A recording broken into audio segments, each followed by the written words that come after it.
Good morning everyone. Myself Dr. Jyotika Agrari Kapoor. I am a classical homeopath practicing in Ludhiana since 12 years.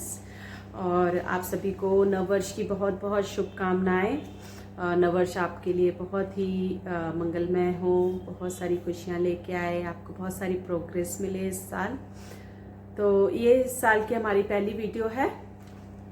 मेरे channel का नाम है classical view of homeopathy. इसमें मैंने बहुत सारी वीडियोस डाली हुई हैं और अभी हम इस साल हम फर्स्ट वीडियो जो बनाने जा रहे हैं इसमें हम कफ के बारे में थोड़ा सा बात करेंगे। अभी जैसे विंटर सीजन चल रहा है नॉर्थ इंडिया में और टेम्परेचर बहुत लो जा रहा है, 2 डिग्री 3 डिग्री 5 डिग्री 6 डिग्री ऐसे जा रहा है लोएस्ट टेम्परेचर।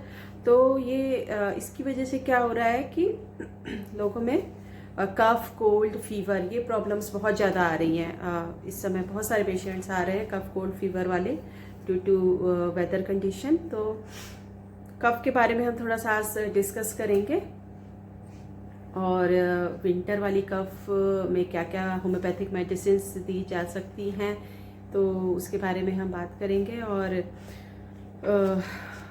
कफ अभी जैसे हमारे इधर नॉर्थ इंडिया में इस बार बारिश भी नहीं हुई बिल्कुल भी ठंड में, तो उसकी वजह से ज़्यादा प्रॉब्लम क्रिएट हो रही है।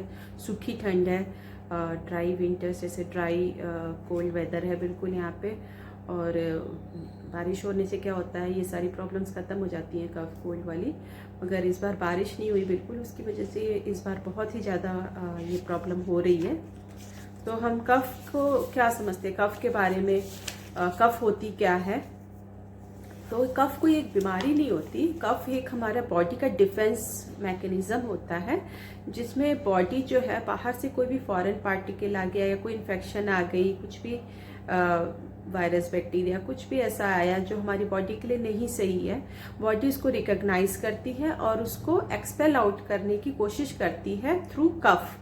कफ एक रिफ्लेक्स एक्शन है जो बाहर निकालने की कोशिश करता है उस फॉरेन बॉडी या इन्फेक्शन को।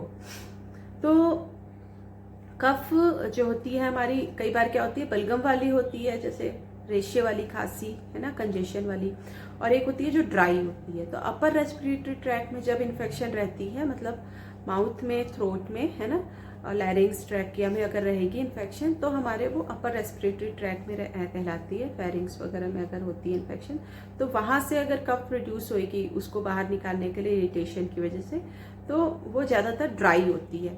अगर वही इन्फेक्शन हमारे लंग्स तक पहुँच जाए, लोअर रेस्पिरेटरी ट्रैक में, ब्रोंकाई में, ब्रोंक्यूल्स में है ना, तो वहाँ पे जाने की वजह से क्या होता है म्यूकस प्रोडक्शन होने लगता है और वो म्यूकस के थ्रू बॉडी उस इन्फेक्शन को बाहर निकालने की कोशिश करती है। तो वो होती है हमारी मॉइस्ट कफ, मतलब जिसमें रेशा भी आता है, कंजेशन वाली जो होती है कफ। ठीक है, तो कफ हमारा क्या है, it is a body reflex action और defence mechanism any foreign particles goes inside our body, then body reacts, mucus membrane irritates and develop cough. और जो ये म्यूकस मेम्ब्रेन जो हमारी माउथ है, हमारा ट्रैकिया है, लैरिंग्स है, फेरिंग्स है ना, सारा जो पार्ट है हमारा अंदर का इंटरनल पार्ट जो होता है वो सारा म्यूकस मेम्ब्रेन से कवर्ड रहता है, लाइनिंग होती है म्यूकस मेम्ब्रेन की। तो जब इरिटेशन होती है म्यूकस मेम्ब्रेन में कोई फॉरेन पार्टिकल के थ्रू, तो उससे क्या होता है कि वो कफ प्रोड्यूस करती है।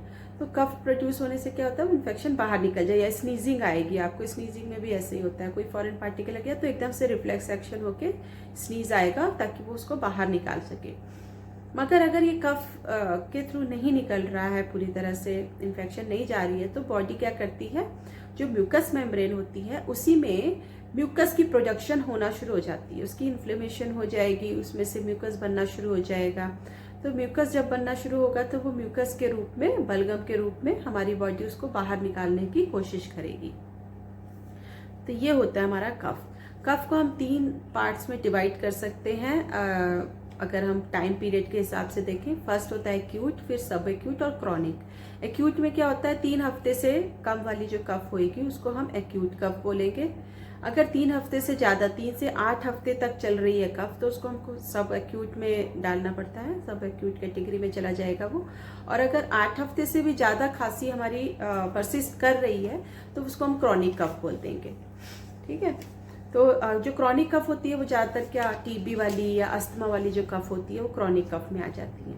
फिर हम करेक्टर के हिसाब से अगर हम कफ को देखें, जिस तरह का करेक्टर होता है कफ, उसको अगर हम डिवाइड करें तो उसमें हमारे 4 तरह की कफ होती है: dry cough, moist cough, क्रूपी cough and pertussis या हुपिंग कफ। ठीक है, तो ड्राई कफ क्या होता है? ड्राई कफ में अपर रेस्पिरेटरी ट्रैक में इन्फेक्शन हो, जो मैंने आपको बताया अपर रेस्पिरेटरी ट्रैक में जैसे कोई फ्लू इन्फेक्शन हो गया, nasal cavity, upper respiratory tract में हमारे क्या क्या आएगा, जो नेजल कैविटी आ जाएगा, फेरिंग्स आ जाएगा, लैरिंग्स आ जाएगा। इनमें अगर इन्फेक्शन है सिर्फ अभी सुपरफिशियल लेयर पे, सुपरफिशियल लेवल पे है, तो वहां पे ड्राई कफ प्रोड्यूस होगी उसको बाहर निकालने के लिए इन्फेक्शन को।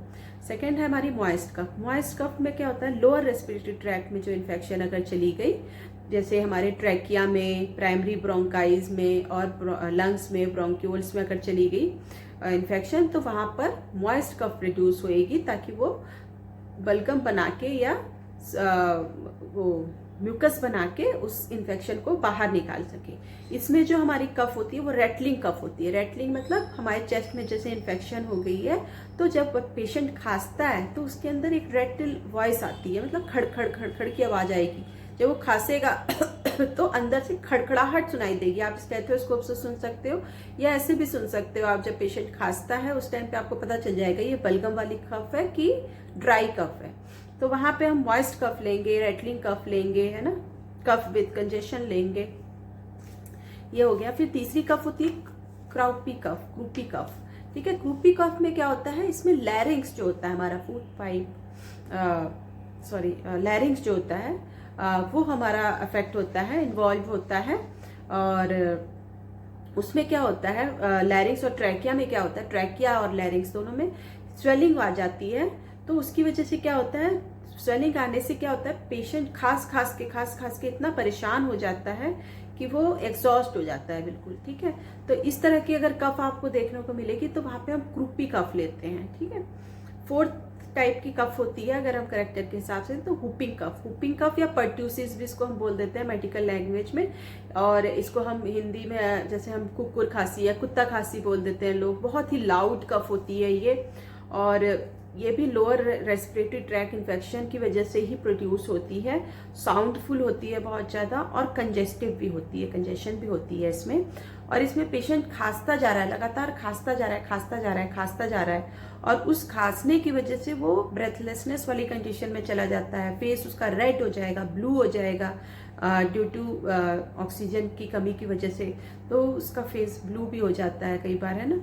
तो इस तरह की खांसी अगर होगी, कुकुर खांसी भी बोल देते हैं इसको, बहुत लाउड कफ होती है ना, तो ये होती है हमारी हुपिंग कफ। तो ये हमारी कफ की टाइप्स हो गए, जैसे करेक्टर के हिसाब से या हमारे टाइम पीरियड के हिसाब से। तो ये हमारा कफ का बस एक इंट्रोडक्शन दिया मैंने इस वीडियो में। इसको मैं 3 पार्ट्स में बनाना चाहती हूँ कफ के, ताकि छोटी छोटी वीडियोस बने और ज़्यादा लंबी ना हो वीडियो। तो फर्स्ट पार्ट में हमने ये बता दिया, फर्स्ट पार्ट में हमने बस ये इंट्रोडक्शन दिया है। सेकेंड पार्ट में हम जो है कफ को मेडिसिन देखेंगे। कफ के लिए क्या क्या मेडिसिन हैं, होम्योपैथिक मेडिसिन जो बहुत ही मेरेकुलस मेडिसिन होती है होम्योपैथी में कफ के लिए, और बहुत फास्ट काम करती हैं कि पेशेंट कई बार तो बैठे बैठे हम मेडिसिन की एक डोज देते हैं, पेशेंट 2-3 मिनट में ही उसकी कफ बहुत कम दिखना शुरू हो जाती है। तो ऐसा नहीं है कि होम्योपैथी में एक्यूट, होम्योपैथी में हमारे बहुत स्लो काम करेगी एक्यूट कंडीशन में, ऐसा कुछ भी नहीं है। आप आइए पेशेंट बहुत अच्छे से, आप आइए पेशेंट्स बहुत ही क्विकली, मतलब इसके रिएक्शंस आपको दिखेंगे होम्योपैथी में अगर आपको सही मेडिसिन दी गई है और क्लासिकल तरीके से कोई प्रैक्टिस करता है होम्योपैथिक डॉक्टर, तो अगर वो आपको एक्यूरेट एक सिंगल मेडिसिन देगा आपकी सिम्टम्स के हिसाब से देख के, तो एक्यूरेट अगर मेडिसिन आपको लग गई तो आपको 5 to 10 मिनट्स में ही असर दिखना शुरू हो जाता है, और 2-3 दिन में आपकी कफ बिल्कुल खत्म हो जाती है अगर एक्यूट और सब एक्यूट में हो। अगर क्रॉनिक कंडीशन वाली कफ आप लेके आए हो हमारे पास, टीबी या अस्थमा वाली, तो उसमें भी आपको इम्प्रूवमेंट तो 1-2 डेज में दिखना स्टार्ट शुरू हो जाती है, मगर उसको पूरी तरह से ख़त्म करने में हमको कई बार महीना, 2 महीना, 3 महीना भी लग जाता है। अगर बहुत क्रॉनिक है, टीबी वाली है या अस्थमा वाली, तो 6 मंथ भी लग जाते हैं। मगर अगर एक्यूट कंडीशन में है तो वो 1 डे से 1 वीक के अंदर में कफ पूरी तरह से ख़त्म हो जाती है। तो आप ये कफ के लिए मैंने बताया। और आप मेरी एक मैं एक किट भी बनाती हूँ, होम्योपैथिक इमरजेंसी किट। इसमें हमारे 45 मेडिसिन का सेट होता है ये। इसमें मैंने बहुत सारी मेडिसिन जो भी एक्यूट में यूज़ होती हैं, हमारे कफ, कोल्ड, फीवर, लूज मोशन, है ना, फूड पॉइजनिंग हो गई, या हमारे हम बाहर जाते हैं ट्रैवलिंग में, वहाँ पे आपको जैसे वॉमिटिंग्स लग जाती हैं या पेट ख़राब हो जाता है ना, तो वो सारी मेडिसिन मैंने इसमें 45 मेडिसिन का सेट बनाया है। ये मैं बनाती हूँ अपनी क्लिनिक पे, और अपने पेशेंट्स को मैंने कई लोगों को दिया है जो अपने घर पे रखते हैं ये किट। और इससे बहुत बेनिफिट है। कभी कोई प्रॉब्लम है, आप क्लिनिक नहीं आ सकते, या क्लिनिक ऑफ है मेरी, या आप कहीं बाहर रहते हैं, दूर देश में रहते हैं, किसी दूसरे शहर में रहते हैं, तो आप ये किट अपने पास रखिए और इसमें से आप मेरे को फ़ोन करिए जब भी आपको कोई प्रॉब्लम आती है। जैसे इनिशियल स्टेज होती है तभी मुझे कॉल कर दीजिए। आप मुझे सिम्टम्स बताइए, मैं उसमें से बताऊंगी कि आपको कौन सी मेडिसिन इसमें से लेनी है। अपनी मर्जी से नहीं, आप इसमें जब आप ये किट परचेज करते हैं तो इसमें लाइफ टाइम कंसल्टेशन आपको फ्री मिलती है। तो आप मेरे को कॉल करिए और मैं आपको मेडिसिन बताऊंगी कि आपको कौन सी मेडिसिन इसमें से लेनी है। इसमें पूरी लिस्ट बनी हुई है, अंदर लिस्ट बना के मैंने पूरा सेट सारी लिस्ट बनाई हुई है। मेडिसिन के ऊपर भी हर मेडिसिन का नाम लिखा हुआ है। तो बहुत ही इजी है। एक होम्योपैथिक फार्मेसी आपके घर पे रहती है। तो अगर आपको ये किट अपने लिए चाहिए तो आप मेरे डिस्क्रिप्शन बॉक्स में मेरा नंबर है, कांटेक्ट करके कोरियर के थ्रू आप ये किट भी ऑर्डर कर सकते हैं। और होम्योपैथी से आप बिल्कुल हेल्दी रह सकते हैं इस ठंड के मौसम में। अपने बच्चों को और अपने बुज़ुर्गों को और खुद आप हेल्दी रख सकते हैं, और बहुत ही सेफ और इफ़ेक्टिव तरीके से। तो बस ये वीडियो मैं यहीं पे ख़त्म करती हूँ, और नेक्स्ट वीडियो में आपको कफ के बारे में थोड़ा सा डिटेल में बताऊँगी, जो हमारे होम्योपैथिक डॉक्टर्स हैं उनके लिए ज़्यादा हेल्पफुल होएगी। ये तो जनरल एक तरह की वीडियो बन गई। तो नेक्स्ट वीडियो तक बनाने से पहले तक आप सभी को बाय बाय, गुड बाय, और have a nice day. Thank you so much.